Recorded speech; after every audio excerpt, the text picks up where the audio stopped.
This is such a sensitive topic because many people sympathize with it, but many don't feel that they can do anything about it. It seems like too big of a problem for one person to handle and conquer on their own.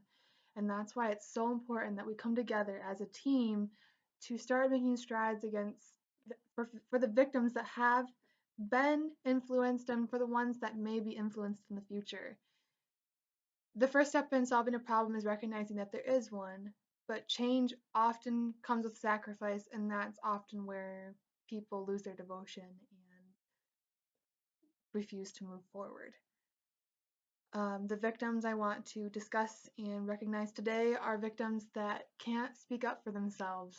They don't speak English, they don't speak any human language, in fact, and they have no control over their coming and going and what decides what happens to them in their life. And so we need to be the reasonable and the responsible and the humane voice for these horses that are being abused for human profit. So soaring is very prevalent in the gaited horse community as well as more specifically Tennessee walking horses. Um, Today I just want to discuss what soaring is, just kind of unpack that, what it is and what's being involved. I would like to talk about legal issues against it and how that most of the time those legal issues aren't even followed through or followed at all, and some problem solving into how we can take steps to make this problem diminish and hopefully someday go away completely. So first off, soaring is the intentional infliction of pain to a horse's legs or hooves in order to force the horse to perform an artificial exaggerated gait. So it's often used in the show ring to make the horse's movement extremely exaggerated. They want their horse's hooves very high and very prominent. And the way that they achieve this is by using chemical blistering agents like mustard oil, diesel fuel, kerosene. They also use pressure shoeing that involves cutting a horse's hoof almost to the quick. And just like if you have a dog or cat, when you clip their nails, you are careful not to hit the quick because that is the blood flow to the keratin of the nail. And they tightly nail on a shoe and or stand the horse for hours with sensitive part of their soles on a black or other raised objects. And the reason that they do all of this is so that the horse becomes in so much pain that they are trying to lift their feet away from that pain. Horses have a flight instinct that they get away from pain, fear. Their instinct is to flee.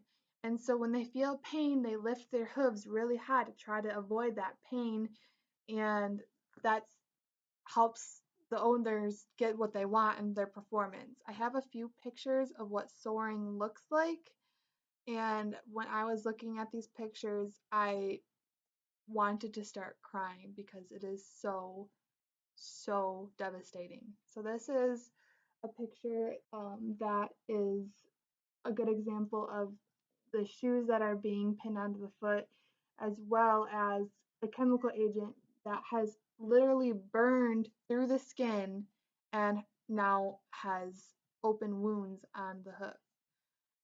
This is also a radiograph or an x-ray of what their shoes look like. All those little white lines right there, those are all nails. You can see how bad the angle, that's not a natural angle for a horse hoof. You can see how bad that angle is and the pain that would be causing that horse, as well as recognizing that that that shoe is so heavy that the horse is now um,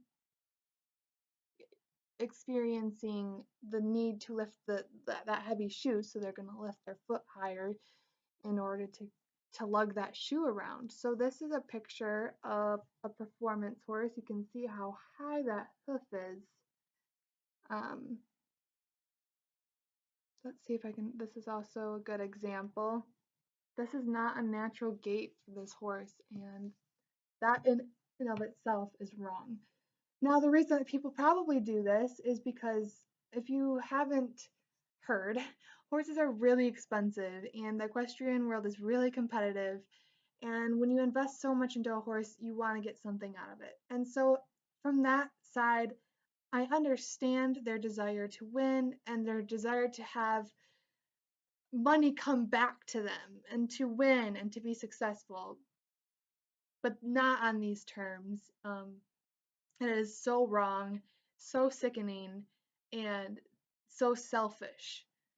Now, I want to talk about some legal findings that have actually outlawed this. This is actually completely illegal. In the 1970s, the Horse Protection Act was passed. And this was to protect these horses from such terrible, inhumane, um, inhumane things. But unfortunately, the government doesn't have adequate funding to send out officials to enforce and monitor like every show. So not every show is being monitored or checked. Horses are owners are getting away by going to shows that aren't being monitored by officers, and so they are still being successful without having the legal binding. Um, the way that we can start making progress to solving this problem is that there's actually an act that has been sent to the Congress to be passed, but hasn't been yet. It's called the PAST Act, the PAST Act. Um, that is being overlooked and reviewed and hopefully someday passed. Another way that we can help to solve a problem like this is by notifying local sheriffs and officers to send out rewards or positive influences that would encourage people to make tips to them of when and who and where this abuse is happening so that they can be more active instead of going to every show and monitoring everyone, just to have a system set up where people can come to them if there's a problem for some kind of reward. And then there's also been success with undercover officers going into shows. That way, people who do partake in soaring are completely caught off guard and still being punished for their wrongdoings.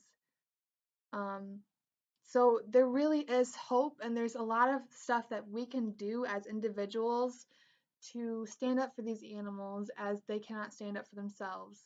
Literally, most of them lay down in excruciating pain. So it's really important that we are the voice of these animals. We stand up for what's right in this situation.